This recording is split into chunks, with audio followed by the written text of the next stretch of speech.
So once you get to Scratch, if you have your credentials or login details, you can sign in using the sign in button on the top right hand corner of the page. If not, you can go to create on the top left hand corner of the page, and that will allow you to go into Scratch and code the project. It's always good to just X out of the tutorials just because to give you a cleaner workspace. So the first thing I want to do is I want to change my stage or my backdrop, and I want to use a backdrop that has a little bit of a floor or a table or somewhere where I can place my oranges and glasses and different orange sprite elements. So I'm going to click on the choose backdrop icon at the bottom here, and I'm just going to use one of the ones that are part of Scratch. I could do the bedroom, the bench, that would be quite good. So I use the bench. Okay, so now you can see I've got a lovely table where I can place my bits and pieces for my orange juice making. Once I've done that, I'm going to delete the cat sprite because I don't actually need sprite 1 or the cat. And I'm going to add a new sprite. And the new sprite I'm going to add is one of the people sprites. So there's quite a few different character or people sprites that I can use. So when I click on that plus sprite icon or that little kitty cat, I can pick, I've got Abby, Eamon, I've got Avery, I could use Ben or the ballerina, I could use Champ. I've got this character. So there's quite a few different ones to choose from. I might choose for today, I might choose maybe Hannah. So I just click on her box, double click, and then she's now in my game. The next thing I want to do is I want to give Hannah her first instruction. And since Hannah's going to start off our game, I want to make sure that the event block when the green flag is clicked, which is located under the events menu, is ready for Hannah to use.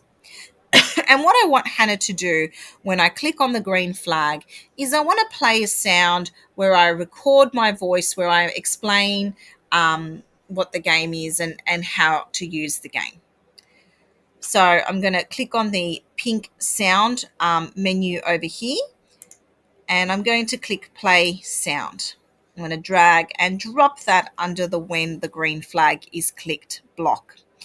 And then I'm going to change the sound pop to a recording of my voice. So I'm going to use the down arrow and then pick record.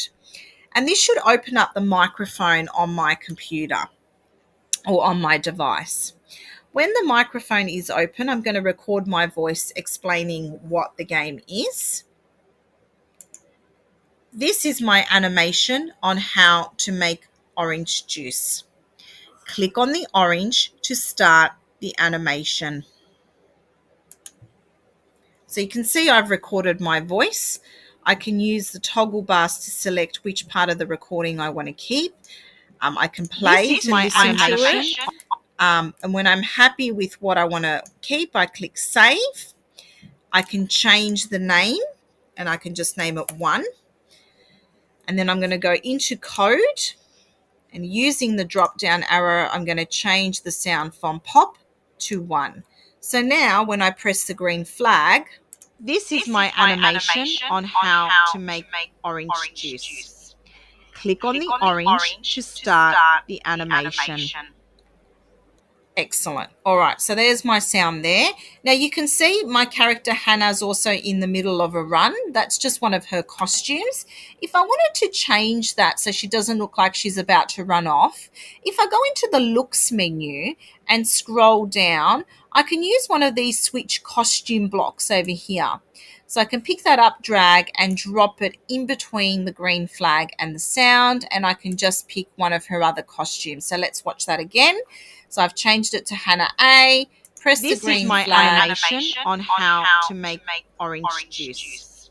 Click on the orange to start the animation. I can change it to B. This is my animation on how to make orange juice. Click on the orange to start the animation.